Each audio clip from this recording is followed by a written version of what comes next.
Hello friends, यदि आप कोई प्रॉपर्टी परचेज़ कर रहे हैं तो वहाँ पे लेआउट कैसे देखें और लेआउट देखना क्यों ज़रूरी है, ठीक है? मास्टर प्लान वगैरह क्यों देखना ज़रूरी है, ठीक है? और यहाँ पे मैं एक एग्जांपल भी दूंगा आपको, टप्पल बजाना अलीगढ़ में, ठीक है? उसका लेआउट फेज़ 2 का, ठीक है? और देखिए, मैं आपसे एक चीज़ कहूँगा कि साथियों, अगर आप कोई प्रॉपर्टी खरीद रहे हैं, वहाँ पे आप डॉक्यूमेंट्स ज़रूर चेक करवाएं, जैसे डबल रजिस्ट्री तो नहीं है, अंश से अधिक विक्रय तो नहीं है, ज़मीन सरकारी तो नहीं है, इस पर कोई केसेस तो नहीं चल रहे, उसका 143, उसका 80, ठीक है? मान लीजिए बंटवारा संबंधी 116 117 संबंधी विवाद तो नहीं चल रहे हैं। तो ये सारी चीज़ें आप, ज़मीन सरकारी तो नहीं, मेरे द्वारा चेक करवा सकते हैं। कॉन्टैक्ट नंबर हमारा वीडियो की डिस्क्रिप्शन में मिल जाएगा। आते हैं अपने टॉपिक पर। देखिए, आपको ज़मीनें चेक करना बहुत ज़रूरी है। अब साथियों, है क्या, यहाँ पे आप देख सकते हैं, अगर मान लीजिए आपने ऐसे ही ज़मीन खरीद ली, आप बहुत ज़्यादा जानकारी नहीं, और इस प्रकार से कई जगहों पे बोर्ड लगे होते हैं कि नवीन उपला औद्योगिक क्षेत्र प्रकाश प्राधिकरण की चेतावनी है, यहाँ पे सब साधारण को सूचित किया जाता है, यहाँ पे निर्माण कार्य प्रतिबंधित है, इसका उल्लंघन करने के खिलाफ उत्तर प्रदेश शासनादेश के अनुसार कार्रवाई की जाएगी।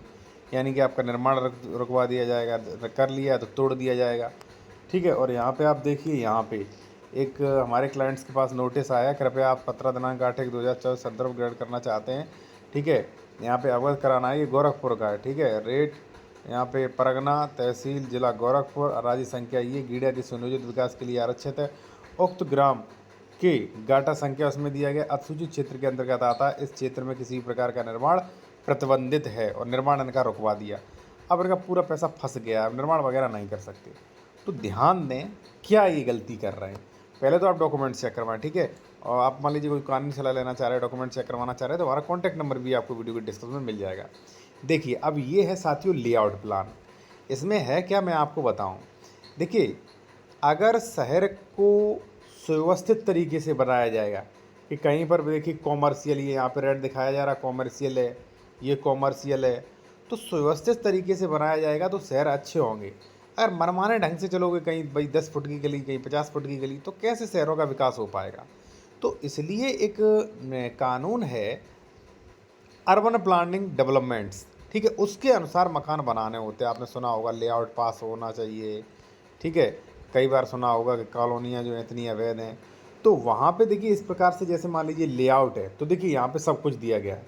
ये पीला वाला क्या है, रेजिडेंशियल, ठीक है? ये पीला जो भी आपको दिख रहा है, ये रेजिडेंशियल है, यानी कि रहने के लिए, ठीक है?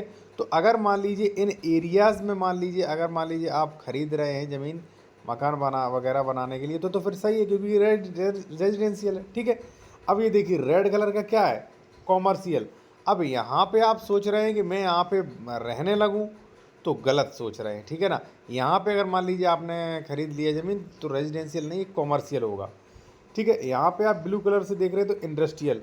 अब मान लीजिए आपने ब्लू कलर से देखा, इंडस्ट्रियल है, ठीक है? और यहाँ पे आपने कोई प्रॉपर्टी परचेज कर ली, तो भाई इस पे इंडस्ट्रियाँ यहाँ पे बनेंगी। अब आप इंडस्ट्री के बीच में थोड़ी नहीं रहेंगे। मान लीजिए यहाँ पे किसी की फैक्ट्री लगी, यहाँ पे किसी की फैक्ट्री लगी, इसमें हानिकारक गैसें आ रही, तो क्या आप अकेला घर बना के रह लेंगे? तो कहने का मतलब ये है, आप ये चेक करिए, सुनिश्चित करें कि जहाँ पे आप प्रॉपर्टी खरीद रहे हैं वो रेजिडेंशियल है, कॉमर्शियल है, इंडस्ट्रियल है, ऑफिसर है, ठीक है, पार्क है, एग्रीकल्चर है, रिवर है, क्या नहीं है, ये सारी चीज़ें आप चेक करें। अब यहाँ पे आप देख सकते हैं, ये एरिया जो है ये एग्रीकल्चरल एरिया है, ये वाला, ठीक है ना? ये एग्रीकल्चरल एरिया काफ़ी है, तो एग्रीकल्चरल एरिया में आप नहीं खरीद सकते, ठीक है? इसीलिए मैं कहता हूँ कि भाई लेआउट वगैरह आप चेक करें। दूसरी बात, सबसे ज़रूरी भाई, सबसे ज़रूरी बात मैं कहूँगा कि अगर आप कोई प्रॉपर्टी खरीद रहे हैं तो उसका डॉक्यूमेंट्स भी चेक करवाएं, जैसे उसका दाखिल खारिज है कि नहीं, डबल रजिस्ट्री, अंश से अधिक विक्रय तो नहीं कर दिया, 143, 80, लोन, ये सारी चीज़ें आप चेक मेरे द्वारा भी करवा सकते हैं। और हमारा कॉन्टैक्ट नंबर वीडियो के डिस्क्रिप्शन में मिल जाएगा आपको, या आप लीगल एडवाइस लेना चाहते हैं।